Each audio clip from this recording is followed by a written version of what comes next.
What, in your opinion, is the funniest Reddit post of all time? Kevin.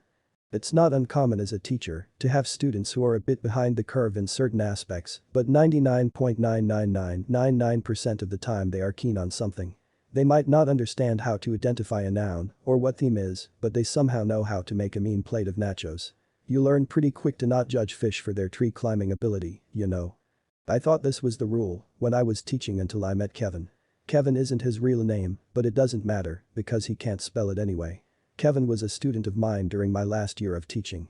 He came to my classroom with very little to show for his academic past. He had moved a few times and thus was missing a lot of typical test scores that we used to try and ballpark their ability. Don't worry, it was a ballpark, we didn't make major decisions until we actually had a chance to talk and work with a student for a bit. I thought that's fine. I'll just do some one-on-one with Kevin and see what's up. One-on-one with Kevin was like conversing with someone who'd forgotten everything in a freak, if not impossible, amnesia incident. There was no evidence that he had learned anything past the second grade and now he was in 9th grade. Flabbergasted, I figured we needed to get more serious with this. If he was going to be in my class, I needed to know why and how.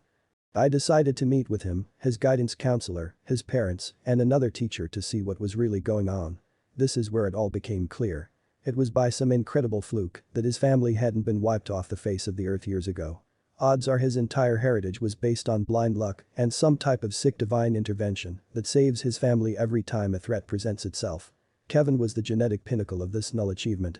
Even my instructional ed, a woman who could find a redeeming trait in a Balrog, failed to see any reason this kid or his family should be alive today.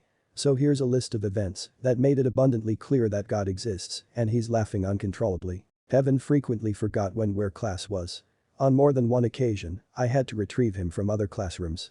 Kevin ate an entire 24-pack of crayons, puked, and then did it again the next day. This is 9th grade. I have no idea where he got crayons.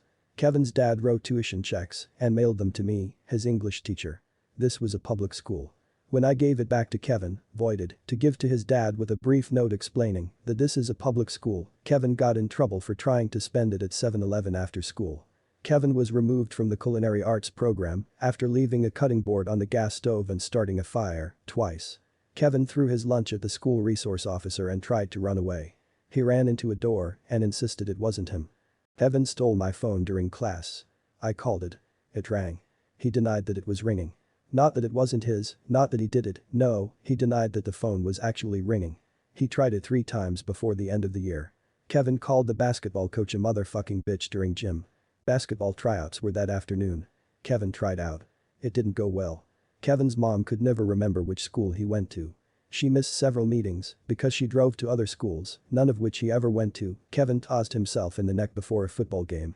Kevin kept a bottle of orange Kool-Aid in his backpack for about 4 months. He thought it would turn into alcohol. He drank it during homeroom and threw up. Kevin said the N-word a lot. Kevin was white.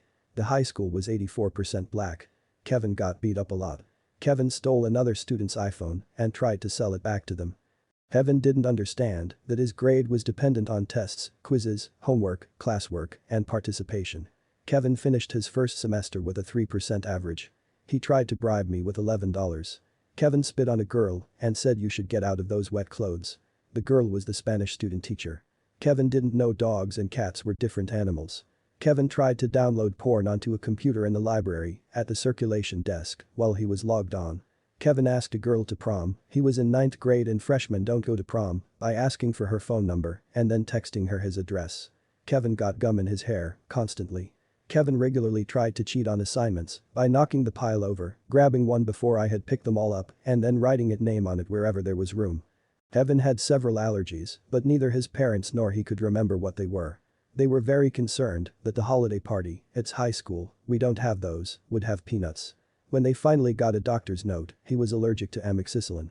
Kevin and his parents took a trip to Nassau, how the fuck did they even get airline tickets, and forgot all their luggage at home. I didn't believe him when he told me until I talked to his mom, who told me first thing when I saw her at the bi-weekly meeting. Kevin's grandfather apparently died in a chainsaw accident. I can only assume God was looking the other way that day. I have to ask, was he popular with the girls? Was like watching a greased-up orangutan try to climb a water slide. Kevin didn't know dogs and cats were different animals. This is the best. Haha, that was actually one of my favorites too, because of how I found it out. We were doing an assignment on personification and I had people describe their pets using it. Welcome to America, where we teach personification in high school, I know. Kevin didn't have any pets but he said his neighbor had a cat he played with sometimes. He listed off like 3 or 4 things, and it became really apparent that he was describing a dog. At first I thought that maybe he just had trouble figuring out the right way to say it, but after 2 or 3 more sentences, it was abundantly clear that this was a really big dog. Someone else who lived on the same street put 2 and 2 together as well and said, "Kevin, that's not a cat. That's so and so's black lab." Kevin was absolutely floored that A, someone else lived on his street, and B, that there was a difference between a black lab and a house cat. Like, I am only guessing. But I think to him, dog and cat were as interchangeable terms as hat and cap.